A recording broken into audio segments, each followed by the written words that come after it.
આજે આપણે પ્રકરણ 3 ની અંદર વિભાગ ડી નો એક ક્વેશ્ચન સ્ટર્નબર્ગના ત્રિપુટીના સિદ્ધાંતમાં બુદ્ધિના 3 પાસા દર્શાવી કોઈ એક પાસાની સમજૂતી આપો એમના વિશે જે છે એ માહિતી મેળવવાના છીએ. વિદ્યાર્થી બહેનો, અહીંયા પ્રશ્નની અંદર જે છે એ તમારે બુદ્ધિના 3 પાસા જે છે એ માત્ર દર્શાવવાના છે. સમજૂતી જે છે એ જ્યારે તમે પ્રશ્ન લખો ત્યારે કોઈ એકની આપવાની છે. એટલે સૌથી પહેલી બાબત એ છે કે પ્રશ્નનો જવાબ લખતા પહેલા પ્રશ્ન જે છે એને વ્યવસ્થિત રીતે સમજવાનો જે છે એ પ્રયત્ન કરો. હવે સ્ટર્નબર્ગના ત્રિપુટીના સિદ્ધાંતમાં જ્યારે બુદ્ધિના 3 પાસા દર્શાવી કોઈ એકની સમજૂતી લખવાને લગતી બાબત છે ત્યારે સૌથી પહેલા જે છે એ આપણે સ્ટર્નબર્ગ જે છે એમણે જે આ ત્રિપુટીનો સિદ્ધાંત આપ્યો છે એને લઈને પહેલા થોડીક સમજૂતી જે છે એ આપણે મેળવી લઈએ. તો સ્ટર્નબર્ગ જે છે એમનું આખું નામ રોબર્ટ સ્ટર્નબર્ગ છે. એમણે 1985 માં આ સિદ્ધાંત જે છે એ દર્શાવેલો છે. પોતાના સિદ્ધાંતની અંદર એમણે જે વાત કરેલી છે એની વાત કરીએ તો એમના મતે બુદ્ધિ જે છે એ વાસ્તવિક વાતાવરણમાં વ્યક્તિના જીવનમાં કેન્દ્ર સ્થાને રહેલી માનસિક પ્રવૃત્તિ છે. બુદ્ધિ જે છે એ વાસ્તવિક વાતાવરણ, હવે વાતાવરણમાં પણ વાસ્તવિક વાતાવરણ એટલે રોજિંદા જીવનમાં જે કોઈ પણ પ્રકારે આપણે વ્યવહાર કરીએ છીએ વાસ્તવિકતા સાથે રહીને ત્યારે જે કોઈ પણ પ્રકારના એ વાસ્તવિક વાતાવરણમાં કેન્દ્ર સ્થાને રહેલી એક પ્રકારની માનસિક પ્રવૃત્તિ એમાં આપણે માનસિક શક્તિઓ વિશે જે છે અગાઉ ભણી ગયા છે કે આપણી માનસિક શક્તિઓ જે છે એનો સમૂહ જે છે અથવા તો જે સમુચય છે એમને જ આપણે બુદ્ધિ તરીકે ઓળખીએ છીએ. માનસિક શક્તિઓ એટલે વિચારવું, તર્ક કરવો, નિર્ણય લેવો, આ દરેક પ્રકારની બાબતો જે છે એ માનસિક પ્રવૃત્તિઓ છે. હવે વ્યક્તિ જે છે એ આ વાસ્તવિક વાતાવરણમાં જે છે એ આવી માનસિક પ્રવૃત્તિઓ જે છે એ માનસિક પ્રવૃત્તિઓ કરે છે. તો એના માટે જે છે એ આ બુદ્ધિ જે છે એમાં કેન્દ્ર સ્થાને રહેલી છે. બીજી બાબત, વ્યક્તિ જે છે એ પોતાની આ માનસિક ક્ષમતાઓ જે છે વિચારવાની ક્ષમતા, યાદ રાખવાની ક્ષમતા, નિર્ણય લેવાની ક્ષમતા, સમસ્યાનો ઉકેલ લઈ આવવાની ક્ષમતા, કલ્પના કરવાની ક્ષમતા, આ દરેક પ્રકારની ક્ષમતાઓ જે છે એમાં બાહ્ય વાતાવરણમાં રહેલા ઘટકોનો એના આધારે સ્વીકાર કરી એમને પસંદ કરી અને એના આધારે એમને યોગ્ય ઘાટ આપવાનો જે છે એ પ્રયત્ન કરે છે અને એના આધારે જે છે એ વ્યક્તિ જીવનમાં જે છે એ સફળ થઈ શકતી હોય છે. મતલબ આપણી આ માનસિક ક્ષમતાઓ જે છે એ માનસિક ક્ષમતાઓમાં વધારો કરવા માટે આપણે બાહ્ય વાતાવરણમાં રહેલા જે કોઈ પણ પ્રકારના ઘટકો જે છે કે જે આપણી માનસિક ક્ષમતાઓમાં વધારો કરી શકે અને એના આધારે આપણે એને પસંદગી કરી અને અમુક પ્રકારે એને એ વાતાવરણની પરિસ્થિતિઓને અમુક પ્રકારનો ઘાટ જે છે એ ઘાટ આપવાનો આપણે પ્રયત્ન કરીએ છીએ. મતલબ એ પરિસ્થિતિઓનો સામનો કેવી રીતે કરવો એ આપણે આના આધારે બુદ્ધિના આધારે જે છે એ શીખી શકીએ અને જીવનમાં જે છે એ આપણે સફળ થઈ શકીએ છીએ. 1990 બાદ સ્ટર્નબર્ગ જે છે એમણે આ સિદ્ધાંતનું નામ જે છે એ બદલી અને સફળ બુદ્ધિનો સિદ્ધાંત એવું નામ આપેલું છે. હવે સ્ટર્નબર્ગ જે છે એના આ ત્રિપુટી સિદ્ધાંતની અંદર જે છે એ બુદ્ધિના 3 પાસાઓ છે. એક ઘટકીય બુદ્ધિ છે, બીજું અનુભવજન્ય બુદ્ધિ છે અને ત્રીજું સંદર્ભગત બુદ્ધિ છે. હવે વિદ્યાર્થીની બહેનો, તમારા પ્રશ્ન મુજબ તમારે અહીંયા ત્રણના નામ લખવાના છે: ઘટકીય બુદ્ધિ, અનુભવજન્ય બુદ્ધિ અને સંદર્ભગત બુદ્ધિ. પરંતુ જવાબની અંદર જે છે એ તમારે કોઈ પણ એકની સમજૂતી આપવાની છે. ત્રણની સમજૂતી આપવાની હોતી નથી. પરંતુ અહીંયા હું જે છે એ તમને ત્રણની સમજૂતી આપું છું. તમને જે પાસું સમજાય અથવા તો તમને જે પાસું યોગ્ય લાગે એ પાસાને તમે જવાબ તરીકે જે છે એમાં લખી શકો છો. તો સ્ટર્નબર્ગના ત્રિપુટી સિદ્ધાંતમાં બુદ્ધિના ત્રણ પાસાઓ જે છે એમાં પહેલો પાસો જે છે જેને ઘટકીય બુદ્ધિ તરીકે જે છે એ ઓળખવામાં આવે છે. વાતાવરણમાં રહેલા ઘટકો જે છે એ ઘટકોને જાણવા અથવા તો એ ઘટકો જે છે એનું વિશ્લેષણ કરવું, એને જે છે એ અમુક પ્રકારે તુલના કરવી, એની સરખામણી કરવી, આ દરેક બાબતો જે છે એ આ ઘટકીય બુદ્ધિની અંદર જે છે એ આવે છે. એટલે ઘટકીય બુદ્ધિમાં અમૂર્ત અને વિશ્લેષણાત્મક રીતે જે છે એ વિચારવાની ક્ષમતા રહેલી છે. આ પ્રકારની બુદ્ધિ ધરાવતી વ્યક્તિ જે છે એ અમૂર્ત રીતે વિચારી શકે. જે વસ્તુ આપણી સામે હાજર નથી છતાં પણ એના વિશે જ્યારે આપણે વિચારતા હોઈએ તો એને અમૂર્ત વિચારણા તરીકે જે છે એ ઓળખવામાં આવે છે. અને વિશ્લેષણાત્મક, સંશ્લેષણ એટલે ભેગું કરવું અને વિશ્લેષણ એટલે છૂટું પાડવું. મતલબ ઘટકીય બુદ્ધિની અંદર આપણી અંદર વિશ્લેષણાત્મક રીતે વિચારવાની જે છે એક ક્ષમતા અથવા તો શક્તિ પડેલી છે. એટલે આ ઘટકીય બુદ્ધિ જે છે એને વિશ્લેષણાત્મક બુદ્ધિ તરીકે પણ જે છે એ ઓળખવામાં આવે છે.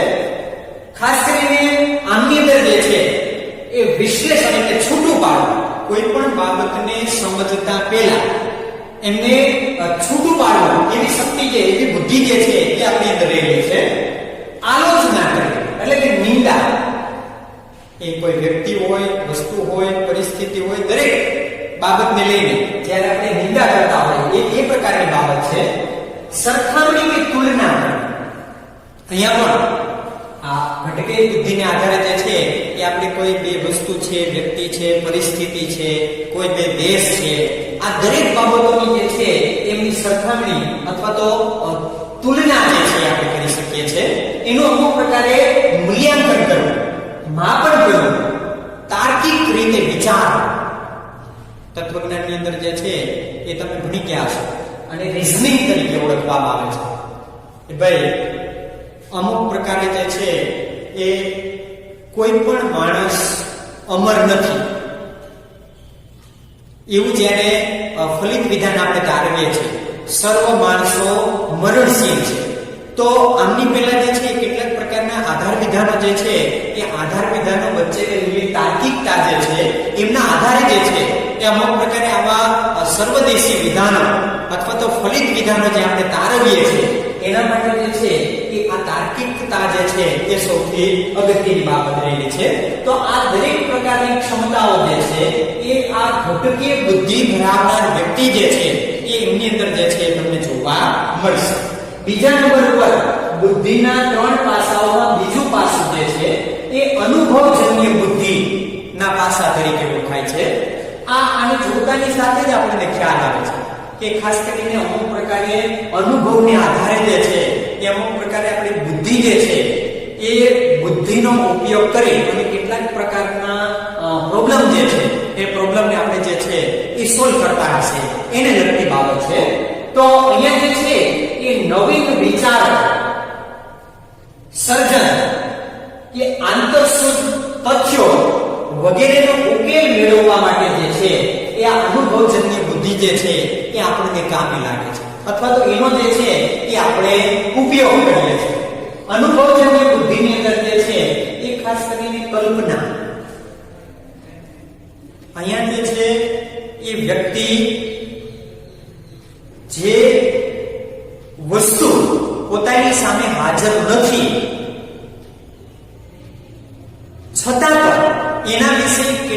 પ્રકારે અનુભવને આધારે જે છે એ કેટલાક પ્રકારની કલ્પના જે છે એ કલ્પનાને આધારે અમુક પ્રકારનું દ્રશ્ય જે છે એ પોતાના માઇન્ડમાં, પોતાના મગજમાં, મનમાં જે છે એ ઊભું કરવાનો જે છે એ પ્રયત્ન કરે છે.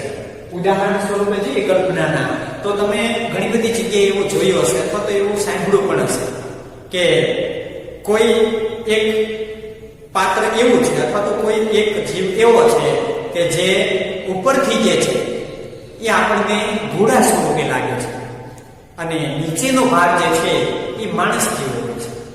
તો આ જે બે પ્રકારના ચિત્ર જે છે એને આ કલ્પનાને આધારે જે છે એ જોડવામાં આવે છે. એવી જ રીતે નૃસિંહ અવતાર, ઉપરનો ભાગ જે છે એ સિંહનો ભાગ હોય છે અને નીચેનો ભાગ જે છે એ માણસનો હોય છે. તો અહીંયા જે છે એ એક પ્રકારની કલ્પના છે અને આ કલ્પના જે છે એ અનુભવ જે છે એ અનુભવને આધારે જે છે એ વ્યક્તિ કરી શકે છે. એવી જ રીતે સર્જનાત્મકતા, કંઈક નવીન પ્રકારનું સર્જન કરવાની ક્ષમતા જે છે એ પણ વ્યક્તિ અનુભવ જે છે એ અનુભવને આધારે જે છે એ કરી શકતી હોય છે. ઘણા બધા પ્રકારના અનુભવો જે છે એ વ્યક્તિને જીવનમાં કામ લાગતા હોય છે અને એના આધારે જે છે વ્યક્તિ ઘણા બધા પ્રકારનું નવીન પ્રકારનું સર્જન જે છે એ કરતી જોવા મળે છે. આજે તમે આજના સમયમાં જો તો ઘણા બધા પ્રકારે તમને એ બાબતો જોવા મળશે કે આજે જે નવું છે એ કાલે જૂનું થઈ જાય છે. મતલબ કંઈક નવીન પ્રકારનું સંશોધન થવાને કારણે, નવીન પ્રકારનું સર્જન થવાને કારણે જે છે એ આજની વસ્તુ છે કાલે આપણને જે છે એ જૂની લાગે છે. મોબાઈલથી માંડી અને ઘણી બધી વસ્તુઓ તમે જોઈ શકો કે દિવસે દિવસે જે છે એમાં નવા પ્રકારની વસ્તુઓ જે છે બજારમાં આવતી જોવા મળે. તો આ બધું જે છે એ સર્જનાત્મકતા છે કે જે અનુભવને આધારે જે છે એ શક્ય બને છે. નવીનતા છે અહીંયા ખાસ કરીને અનુભવજન્ય બુદ્ધિનું પ્રમાણ જે છે એ જે લોકો સંશોધન કરતા હોય છે અથવા તો જે લોકો કોઈક પ્રકારના સંશોધનો કરે છે, કોઈક પ્રોબ્લેમ, કોઈક સમસ્યા જે છે, તો આવા લોકોની અંદર જે છે ને આ બુદ્ધિનું પ્રમાણ જે છે એ વિશેષ આપણને જોવા મળશે. બુદ્ધિના 3 પાસાઓમાં ત્રીજો પાસો જે છે એ સંદર્ભગત બુદ્ધિ. સંદર્ભ અહીંયા જે છે એ અમુક પ્રકારે કોઈ એક બાબત વિશે માહિતી મેળવવા માટે વધારામાં જે કોઈ પણ પ્રકારનું માહિતી છે એ ક્યાંથી પ્રાપ્ત થાય છે, જ્યાંથી એ પ્રાપ્ત થાય એવા સ્ત્રોતો જે છે એને સંદર્ભ તરીકે ઓળખવામાં આવે છે. તો સંદર્ભગત બુદ્ધિમાં જે છે એ વ્યક્તિ જે છે એ પોતાની કેટલાક પ્રકારની જે ખામીઓ છે, એની ખૂબીઓ છે, નબળાઈઓ જે છે એ દરેકમાં સુધારો કરવા માટે જે છે એ વાતાવરણ જે છે એ વાતાવરણના ઘટકો જે છે એનો ઉપયોગ કરી અને પોતાના જીવનને જે છે એ સફળ બનાવવાનો પ્રયત્ન કરે છે. એટલા માટે આને સંદર્ભગત બુદ્ધિ તરીકે જે છે એ ઓળખવામાં આવે છે. અહીંયા જે છે એ વ્યાવહારિક જીવનમાં વાતાવરણના સંદર્ભમાં સામાજિક, આર્થિક, આવેગિક અને સાંસ્કૃતિક આપણે જે પર્યાવરણમાં રહીએ છીએ એ પર્યાવરણની અંદર આપણી સામે આ પ્રકારની પરિસ્થિતિઓ આવી શકે, જેમાં આપણે સામાજિક પરિસ્થિતિમાં હોઈએ, આર્થિક પરિસ્થિતિ સાથે પણ સંકળાયેલા છે, આવેગિક પરિસ્થિતિઓ જે છે એમની સાથે પણ સંકળાયેલા છે અને સાંસ્કૃતિક પરિસ્થિતિઓ જે છે, બરાબર, આ દરેકની સાથે આપણે સંકળાયેલા છે. તો આ દરેકમાં બદલાતી પરિસ્થિતિ સાથે અનુકૂળ થવાની ક્ષમતા જે છે એ આ સંદર્ભગત બુદ્ધિ જે છે એ એના આધારે આપણને પ્રાપ્ત થાય છે. આ દરેક પરિસ્થિતિ જે છે એ પરિસ્થિતિમાં કેવી રીતે એમની સાથે અનુકૂળ થવું, સમાયોજન સાધવું, આ જે છે એ સંદર્ભગત બુદ્ધિની અંદર આવશે. અહીંયા વ્યક્તિ જે છે એ પોતાની અંદર રહેલી નબળાઈઓ જે છે એ નબળાઈને દૂર કરવા માટે અથવા તો પોતાનામાં રહેલી અમુક પ્રકારની ક્ષતિ એને પૂર્તિ કરવા માટે જે છે એ વાતાવરણનો અધિકતમ ફાયદો મેળવી શકે છે અથવા તો વાતાવરણમાંથી એનો ફાયદો મેળવી અને પોતાની આ નબળાઈઓ અને પોતાની જે ક્ષતિઓ છે એને દૂર કરવાનો જે છે વ્યક્તિ અહીં પ્રયત્ન કરે છે. એટલે આ સંદર્ભગત બુદ્ધિ જે છે એને વ્યવહારિક બુદ્ધિ તરીકે પણ જે છે એ ઓળખવામાં આવે છે. વિદ્યાર્થીની બહેનો, અહીંયા ખાસ કરીને સ્ટર્નબર્ગના ત્રિપુટીના સિદ્ધાંતમાં બુદ્ધિના 3 પાસા દર્શાવી કોઈ એકની સમજૂતી આપવાની છે. એટલે જ્યારે તમે આનો જવાબ લખો છો ત્યારે શરૂઆતમાં સ્ટર્નબર્ગ જે છે એમના વિશે, એમણે જે વાત કરેલી છે બુદ્ધિ વિશે, એને લઈને થોડું તમારે લખવાનું આવશે.